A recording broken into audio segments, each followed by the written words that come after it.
नमस्कार। दिन भर की हर बड़ी खबर से आपको करने खबरदार, मैं हूं श्वेता सिंह।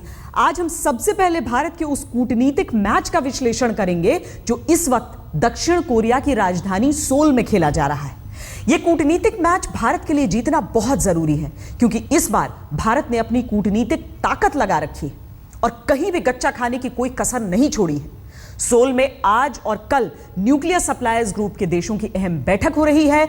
आज शुरुआती सत्र में भारत की सदस्यता के लिए जापान ने आवाज उठाई जिसका कई देशों ने समर्थन किया, लेकिन इसके बाद स्पेशल मीटिंग में विरोध की आवाजें भी सुनाई दी हैं। चीन के अलावा ब्राजील, ऑस्ट्रिया, न्यूजीलैंड और टर्की जैसे देशों का मन बनता नहीं दिख रहा है। आज ताशकंद में प्रधानमंत्री नरेंद्र मोदी ने चीन के राष्ट्रपति शी जिनपिंग से भी बात की है, जिनमें भारत ने एक तरह से चीन को यह कह दिया है कि एनएसजी में भारत के गृह प्रवेश का शुभ मुहूर्त आ चुका है। अब ऐसे वक्त में चीन अपनी टांग न अड़ाए।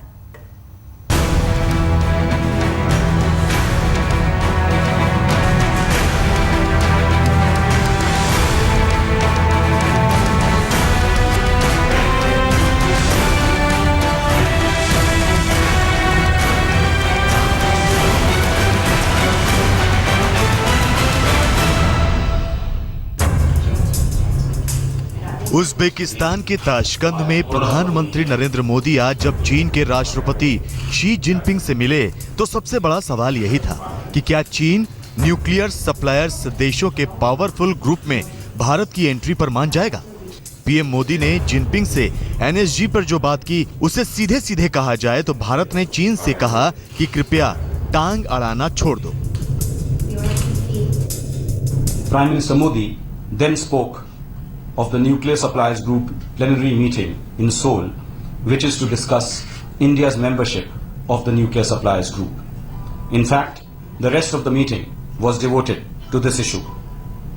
Prime Minister Modi urged China to make a fair and objective assessment of India's application and judge it on its own merits. He said that China should contribute to the emerging consensus in Seoul. Modi ने Jinping से कहा कि चीन को NSG की meeting में बन रही सहमति का हिस्सा बनना चाहिए। यानी दूसरे शब्दों में कहें तो भारत ने चीन को समझाया है कि वो सियोल में एनएसजी की मीटिंग में भारत के रास्ते में कांटे न डाले, नहीं तो अलग पड़ जाएगा। क्योंकि अमेरिका के बाद आज फ्रांस ने भी सभी देशों से कहा है कि वो भारत का समर्थन करे। चीन अगर विरोध करेगा तो अकेला पड़ जाएगा।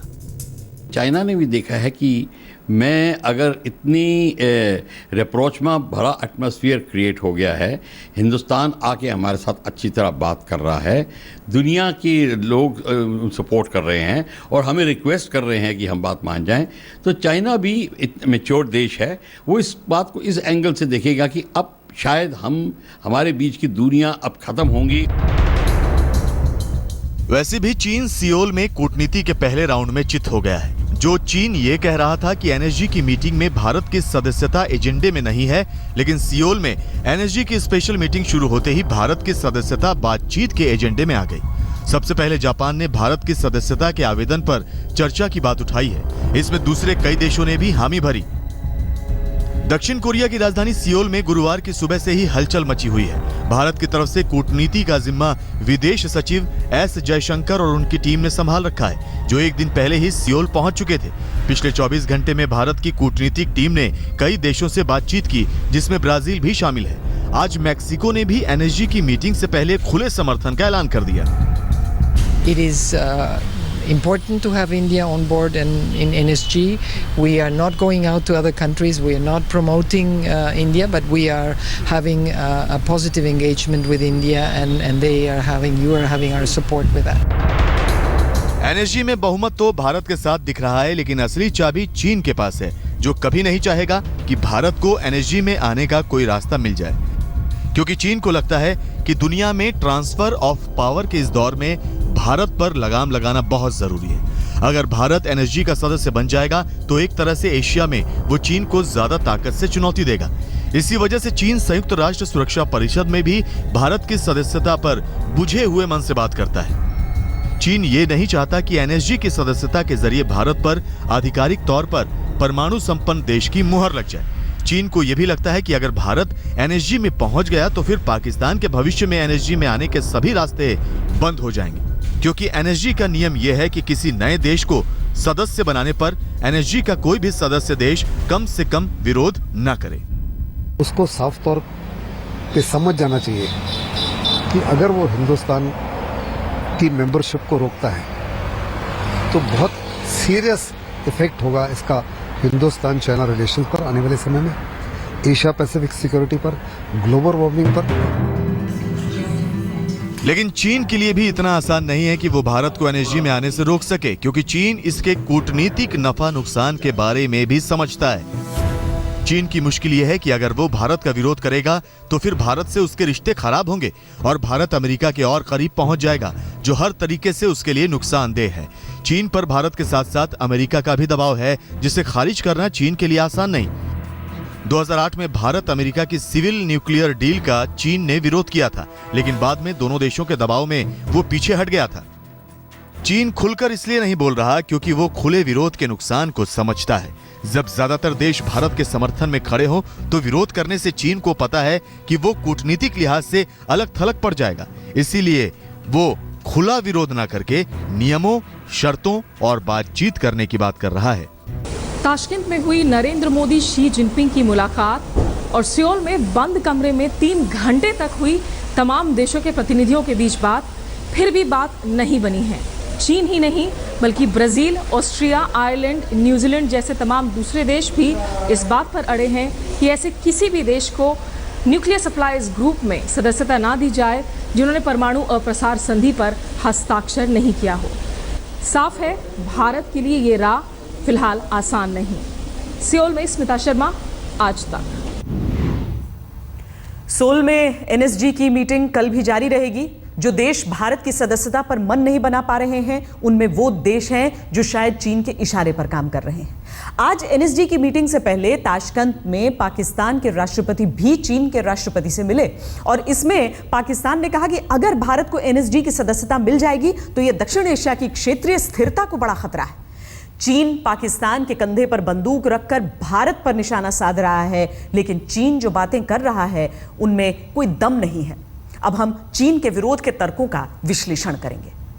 भारत की एंट्री के विरोध में चीन कहता है कि एनएसजी का सदस्य बनने के लिए एनपीटी पर साइन करना पहली और सबसे जरूरी शर्त है। लेकिन सच यह है कि 1974 में एनएसजी बनाने का एक बड़ा कारण फ्रांस था, जिसने एनपीटी पर साइन नहीं किए थे। इसी तरह से जापान भी एनएसजी का वो संस्थापक देश था जिसने एनएसजी ज्वाइन करने से पहले एनपीटी पर साइन नहीं किए थे। इसी तरह अर्जेंटीना और ब्राजील को भी एनपीटी पर साइन किए बिना एनएसजी का सदस्य बनाया जा चुका है। भारत का कहना है कि एनपीटी भेदभाव वाली संधि है जो कुछ देशों को तो परमाणु हथियार रखने की इजाजत देती है लेकिन दूसरे देशों को रोकती है। भारत की एंट्री के विरोध में चीन का दूसरा बड़ा पॉइंट यह है कि अगर भारत को सदस्यता दी जाए तो फिर पाकिस्तान को भी सदस्य बनाया जाए। लेकिन सच यह है कि भारत ने न्यूक्लियर पावर के मामले में खुद से ही मानक और नैतिक शर्तों का हमेशा पालन किया है। यही नहीं, पिछले 1 दशक में भारत ने तमाम मुश्किलों को समझते हुए अपने सिविल और मिलिट्री न्यूक्लियर प्रोग्राम को अलग अलग किया। भारत ने 2008 के बाद से एनएसजी के सदस्य देशों France, America, Canada, Britain, Mongolia, Australia जैसे देशों से सिविल न्यूक्लियर डील की है। भारत के इन परमाणु समझौतों को परमाणु क्षमता को रेगुलेट करने वाली सबसे बड़ी अंतर्राष्ट्रीय संस्था international atomic energy agency IAEA ने भी पास कर दिया है। जबकि पाकिस्तान ने अपनी परमाणु क्षमता को दुनिया की निगरानी में लाने के लिए इनमें से एक भी कदम अब तक नहीं उठाया है। दुनिया यह भी जानती है कि पाकिस्तान ने उत्तर कोरिया, ईरान और लीबिया को परमाणु तकनीक बेची है, जिसके लिए वहां के परमाणु कार्यक्रम के जनक अब्दुल कादिर खान बदनाम है। चीन के विरोध का तीसरा बड़ा पॉइंट यह है कि अगर भारत को बिना एनपीटी पर साइन किए एनएसजी का सदस्य बना दिया जाएगा तो फिर परमाणु अप्रसार संधि यानी एनपीटी का मतलब ही क्या रह जाएगा। लेकिन सच यह है कि जो चीन खुद को परमाणु अप्रसार का चैंपियन बताने की कोशिश कर रहा है, उसे खुद 30 वर्षों तक संदेह की वजह से एनएसजी में जगह नहीं मिली थी। चीन को वर्ष 2004 में एनएसजी का सदस्य बनाया गया था और इसके बाद भी चीन का रवैया दुनिया में परमाणु अप्रसार के लिए सबसे बड़ी चिंता की वजह बना रहा। पाकिस्तान से लेकर लीबिया और उत्तर कोरिया तक परमाणु क्षमता को फैलाने में चोरी छुपे चीन का हाथ दिखता रहा है। चीन खुद पाकिस्तान में 6 न्यूक्लियर पावर रिएक्टर बना रहा है, जिनमें सीधे तौर पर अंतर्राष्ट्रीय नियमों का उल्लंघन किया गया है।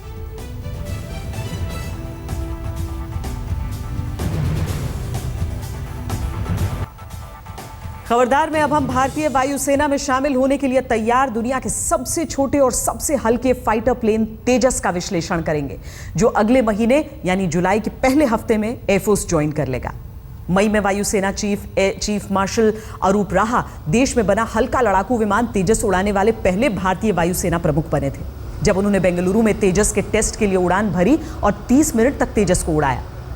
तेजस को तैयार करने में दरअसल 33 साल लंबा वक्त लग गया। बेशक तेजस तय समय में देर से बना है, लेकिन अपनी कैटेगरी में यह दुनिया का सबसे छोटा लड़ाकू विमान है। तेजस को तैयार करके भारत अब दुनिया के उन गिनती के देशों में शामिल हो गया है जो लड़ाकू विमान बनाते हैं। तेजस का परीक्षण लेह से लेकर जैसलमेर जैसी जगहों पर किया जा चुका है। तेजस की खासियतों के बारे में आपको बताते हैं। तेजस एक बार में 2300 लंबी दूरी तय कर सकता है। तेजस मिड एयर रिफ्यूलिंग तकनीक से लैस है, यानी उसमें हवा में ही ईंधन भरा जा सकता है। तेजस सिर्फ 460 मीटर के रनवे पर दौड़कर उड़ान भर सकता है। तेजस का रेडार सिस्टम 100 किलोमीटर के दायरे के पार भी देख सकता है। तेजस को भारत ने खुद विकसित किया है और यह करीब 65% स्वदेशी है। तेजस का वजन करीब 6500 किलोग्राम है।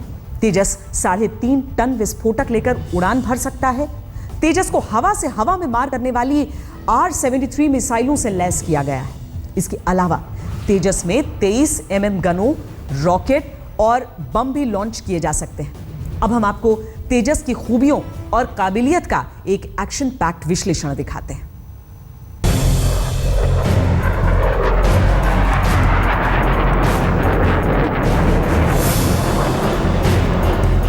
सबसे हल्का, सबसे छरहरा, लेकिन तेज रफ्तार।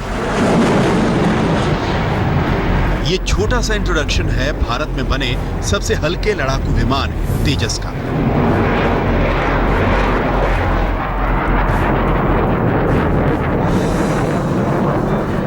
तेजस का मतलब होता है उज्जवल, इसीलिए आप इसे भारतीय वायुसेना के उज्जवल भविष्य की एक निशानी भी मान सकते हैं। तेजस विमान तो एक है, लेकिन इसके 3 अवतार होंगे। नंबर 1 से नंबर 20 तक होगा इनिशियल ऑपरेशनल क्लियरेंस नंबर 2 किस्म का जहाज। नंबर 21 से नंबर 40 तक होगा फाइनल ऑपरेशनल क्लियरेंस नामक जहाज। और 41 नंबर से 120 तक का होगा तेजस मार्क 1A। वो विमान है जो भारतीय वायुसेना की नज़र जिस पे बनी हुई है, वही विमान 1A होगा जो भारत से एक्सपोर्ट भी होगा। तेजस दुनिया का सबसे छोटा और सबसे हल्का फाइटर प्लेन है, लेकिन इसकी खूबियां भारी भरकम हैं।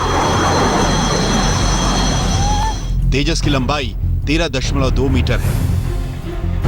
तेजस की सुपरसोनिक रफ्तार 1.8 मेक है, यानी आवाज की रफ्तार से लगभग 2 गुनी। तेजस एक बार में 400 किलोमीटर के दायरे में ऑपरेशन कर सकता है। जानकार मानते हैं कि वायुसेना में शामिल होने के बाद तेजस अमृतसर से उड़ेगा तो 44 सेकंड में लाहौर पर बम बरसा देगा और 100 सेकंड में इस्लामाबाद पर तबाही बरसाएगा। आप तेजस को दुश्मनों के सिर पर मंडराती 13 मीटर लंबी आफत भी कह सकते हैं। तेजस की खूबियां यहीं खत्म नहीं हो जाती। तेजस सिंगल सीट वाला दुनिया का सबसे बेहतरीन हल्का लड़ाकू विमान है। वायुसेना की ऑपरेशनल जरूरतों के हिसाब से सभी एडवांस तकनीकों से लैस है। हथियारों के साथ करीब 13 टन वजनी तेजस दुनिया के सबसे हल्के लड़ाकू विमानों में से एक है। तेजस विमान की कीमत करीब 200 करोड़ रुपए है। तेजस के अब तक 2500 से ज्यादा उड़ान परीक्षण हो चुके हैं।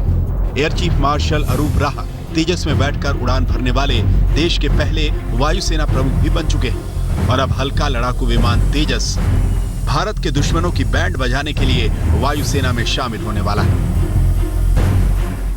ये कहानी की शुरुआत है, क्योंकि इसके आगे HAL को और इससे पहले आडा को, एरोनॉटिकल डेवलपमेंट एजेंसी को काफ़ी काम करना है, जिससे कि जो फाइनल ऑपरेशनल क्लियरेंस FOC जिसको बोलते हैं वो मिले और तेजस मार्क 1A जो जहाज़ वायुसेना को एक्चुअली चाहिए वो उड़ान भर सके। वायुसेना में मीडियम रोल कॉम्बैट के लिए फिलहाल MiG-21 और MiG-27 जैसे पुराने जहाजों पर निर्भर रहना पड़ता है और अब तेजस इन्हीं पुराने जहाजों की जगह लेगा और वायुसेना को नई आसमानी ताकत प्रदान करेगा। तेजस को विकसित करने का सफर करीब 33 साल पुराना हो चुका है। आपको तेजस की साल दर साल विकास की रफ्तार के बारे में भी बताते हैं। साल 1983 में रक्षा अनुसंधान और विकास संगठन यानी DRDO और हिंदुस्तान एरोनॉटिक्स लिमिटेड यानी HAL को हल्के लड़ाकू विमान को विकसित करने की अनुमति मिली। साल 1984 में हल्के लड़ाकू विमान का डिजाइन तैयार करने के लिए सरकार ने एरोनॉटिकल डेवलपमेंट एजेंसी यानी ADA नामक संस्था का गठन किया। साल 1986 में हल्के लड़ाकू विमान कार्यक्रम के लिए सरकार ने 575 करोड़ रुपए का बजट तय किया। 2001 में तत्कालीन प्रधानमंत्री अटल बिहारी वाजपेयी ने हल्के लड़ाकू विमान को तेजस का नाम दिया। 4 जनवरी 2001 को तेजस ने पहली सफल उड़ान भरी। साल 2006 में तेजस ने पहली बार सुपरसोनिक रफ्तार से उड़ान भरी। तेजस का निर्माण करने वाली हिंदुस्तान एरोनॉटिक्स लिमिटेड अब वायुसेना को तेजस लड़ाकू विमानों की डिलीवरी देने की तैयारी कर रही है। कंपनी साल 2018 तक एयरफोर्स को 20 तेजस विमान देगी। इसके बाद साल 2026 तक 100 और तेजस विमानों की सप्लाई की जाएगी। यानी अब हल्के लड़ाकू विमान तेजस जल्द ही वायुसेना की ताकत में भारी इजाफा करने के लिए तैयार हैं। हालांकि कुछ लोग कह रहे हैं कि तेजस विमानों को बनाने में बहुत देर कर दी गई, लेकिन एक कहावत है, देर आए दुरुस्त आए। तेजस पर यह कहावत बिल्कुल फिट बैठती है। हम अगली खबर का रुख करते हैं। आज तक ने बिहार में चल रहे टॉपर घोटाले का सबसे पहले पर्दाफाश किया था, जब आज तक के कैमरे पर बिहार में 12वीं के 2 टॉपर्स की पोल खुल गई थी। तब से लेकर अब तक बिहार टॉपर घोटाले में आए दिन नए नए खुलासे हो रहे हैं और अब सबसे नया खुलासा किया है बिहार बोर्ड के पूर्व अध्यक्ष लालकेश्वर प्रसाद सिंह ने। बिहार पुलिस की स्पेशल इन्वेस्टिगेशन टीम यानी SIT के सामने लालकेश्वर प्रसाद ने बिहार में चल रहे टॉपर घोटाले की परतें खोल दी हैं।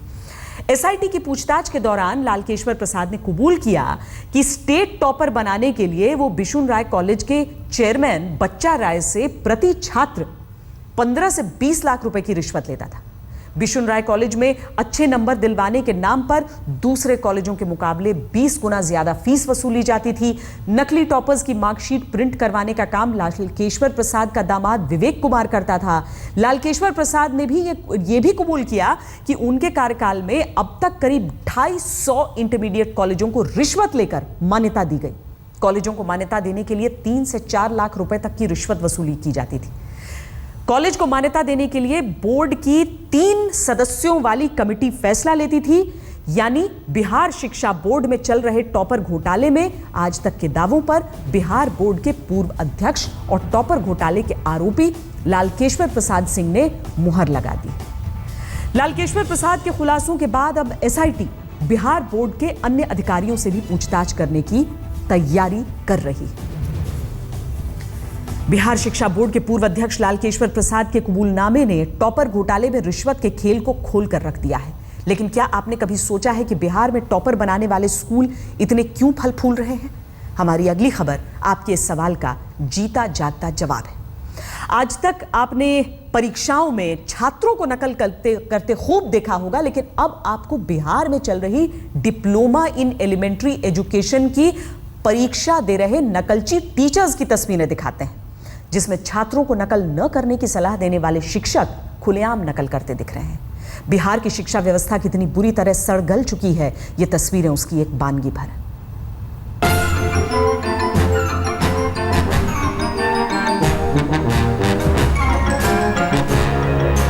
ओडीएल का क्या है? ODL का फुल फॉर्म क्या है?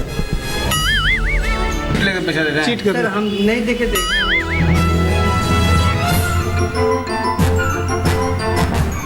ठीक है, पत्रकार है तो ऐसे थोड़ी होता है। लाए नहीं थे सर, नीचे में था ना, वही उठा के देखे कि लेकिन सर इसमें मिला के देख लीजिए सर, लिखे नहीं। बिहार में तो शिक्षा व्यवस्था का हाल ही बेहाल है। नकल करते बिहार के छात्रों की तस्वीरें देखते देखते अगर बोर हो गए हों तो अब बिहार के नकलची शिक्षकों की करतूतें देख लीजिए।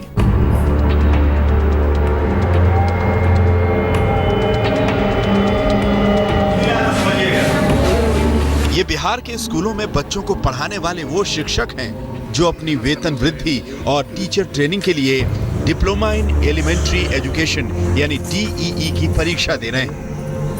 अब अंदाजा लगाइए, जब बिहार के शिक्षकों का ये हाल है तो छात्र रिश्वत देकर पास नहीं होंगे तो और क्या करेंगे। यह छपरा का जिला स्कूल है जहां शिक्षक दक्षता परीक्षा में टीचर्स नकल वाली दक्षता का प्रदर्शन कर रहे हैं, वो भी धड़ल्ले से। कमरे में नकल की चिट बिखरी हुई है। आज तक के कैमरे ने परीक्षा केंद्र में ऐसे कई शिक्षकों को पकड़ा जो अपने साथ नकल की सामग्री लेकर पहुंचे थे। एक महिला शिक्षक परीक्षार्थी ने कैमरा देखकर अपनी सीट के नीचे पूरी नकल सामग्री फेंक दी। एक शिक्षक के जूते से नकल सामग्री निकली। नकल का ऐसा ही नजारा बिहार शरीफ के नालंदा कॉलेजिएट स्कूल में देखने को मिला, जहां डिप्लोमा इन एलिमेंट्री एजुकेशन की परीक्षा में नकल करते 7 गुरुजी लोगों को रंगे हाथों पकड़ा गया। नकल करते एक आरोपी शिक्षक को आज तक ने पकड़ लिया तो उसके बहाने शुरू हो गए। पूरा स्कूल का नाम बताइए। इससे नहीं लिखा है, तो आपके पास से पकड़ा गया है, लेकिन सर इसमें मिला के देख लीजिए सर, लिखे नहीं। इसे लाए थे इसको सिर्फ लेके आए थे ना, मिलाने के लिए नहीं सर, लिखे नहीं इससे। कटिहार के हरिशंकर नायर उच्च विद्यालय में 394 शिक्षक डिप्लोमा इन एलिमेंट्री एजुकेशन की परीक्षा दे रहे हैं। कैसे दे रहे हैं आप खुद ही देखिए।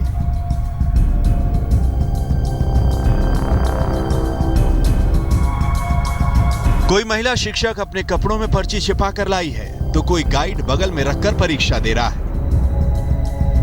परीक्षा दिलवा रहे टीचर फर्रे इकट्ठा करने में व्यस्त हैं। कैमरे की नजर पड़ते ही परीक्षा दे रहे शिक्षक बचने की कोशिशों में लग जाते हैं। नकल के दम पर परीक्षा देने आए कई शिक्षकों को तो ये भी नहीं पता था कि वो परीक्षा कौन सी देने आए। ओडीएल का एग्जाम चाहिए। ओडीएल का क्या है? ओडीएल का फुल फॉर्म क्या है? टीचर ट्रेनिंग दे के एग्जाम लिया जाता है। इसका फुल फॉर्म तो कुछ होगा ना? अब किन्हीं के पास नहीं पता क्या परीक्षा दे रहे हैं? ओडीएल। हाँ, ओडीएल क्या होता है ओडीएल?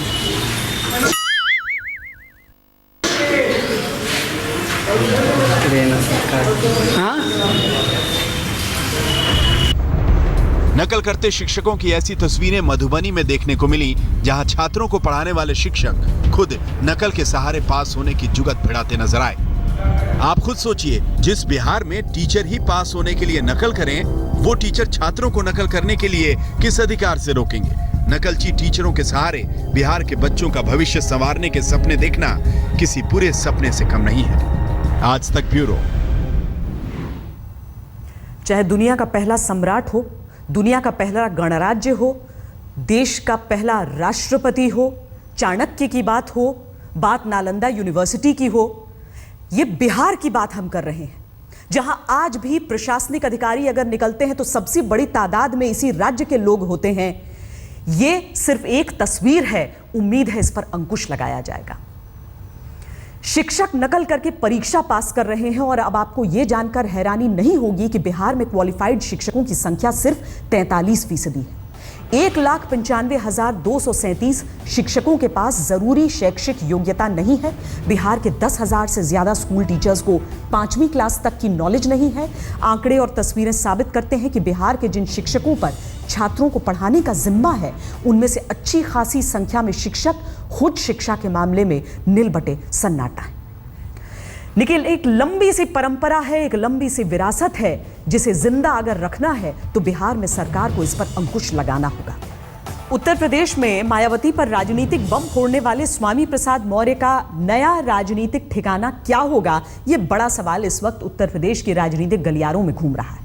स्वामी प्रसाद मौर्य भी राजनीति के पुराने खिलाड़ी हैं। हालांकि समाजवादी पार्टी जिस तरह से स्वामी प्रसाद मौर्य की तारीफ कर रही है, उसे लगता है कि मौर्य साइकिल की सवारी कर सकते हैं। हालांकि मौर्य अपनी नई पार्टी बनाने के भी संकेत दे रहे हैं।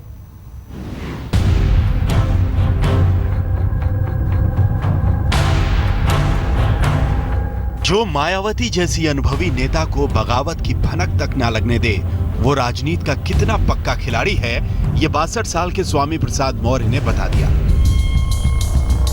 कल दोपहर 2:30 बजे स्वामी प्रसाद मौर्य ने मायावती पर अचानक बगावत का बम फोड़ा, जिससे उत्तर प्रदेश की राजनीति में कई समीकरण ध्वस्त होते दिखे। अब सवाल यह है कि बीएसपी छोड़ चुके स्वामी प्रसाद मौर्य जाएंगे किस पार्टी में? वो समाजवादी पार्टी के नेताओं से कल मिले तो संकेत मिलने लगे कि शायद स्वामी प्रसाद मौर्य साइकिल पर सवार होने वाले हैं। राह चलते बहुतों से मुलाकात होती है, लेकिन उन मुलाकातों कोई मतलब नहीं होता। जो साथ में विधायक हैं, पूर्व विधायक हैं, मंत्री हैं, उनसे मैं राय मशवरा करने के बाद इस पर कोई फैसला करूंगा। वैसे स्वामी प्रसाद मौर्य के लिए साइकिल की सवारी करना सबसे आसान है, क्योंकि समाजवादी पार्टी के नेता तो कल से उनके कसीदे पढ़ने में जुटे हैं। बेहतरीन इंसान से शानदार नेता तक स्वामी प्रसाद मौर्य का सीना फुला देने वाले शब्द निकल रहे हैं। 25 जून को समाजवादी पार्टी के संसदीय बोर्ड की बैठक होने वाली है। 27 जून को अखिलेश यादव के कैबिनेट का विस्तार होने वाला है। 25 जून को ये तय होगा कि कैबिनेट में नए मंत्री कौन होंगे। लेकिन 5 दिन पहले ही स्वामी प्रसाद मौर्य ने बीएसपी छोड़कर ये बता दिया कि कैबिनेट की एक सीट उनकी भी हो सकती है। कहा तो यही जा रहा है कि मौर्य के समाजवादी पार्टी में जाने की संभावना ज्यादा है, लेकिन ये भी बताया जाता है कि उन्होंने बीजेपी से भी बात की थी। अभी तक मेरे पास स्वामी प्रसाद जी की ओर से कोई प्रस्ताव नहीं आया है, आएगा तब विचार करेंगे। मौर्य ने भी अचानक मायावती पर राजनीतिक बम फोड़कर राजनीतिक बदला ले लिया। अब नए ठिकाने के चुनाव में वो जल्दबाजी में कोई खतरा मोल लेना नहीं चाहते। लखनऊ से ब्रजेश पांडे के साथ आज तक ब्यूरो। खबरदार में आज के लिए इतना ही। देश और दुनिया की बाकी खबरों के लिए आप देखते रहिए आज तक।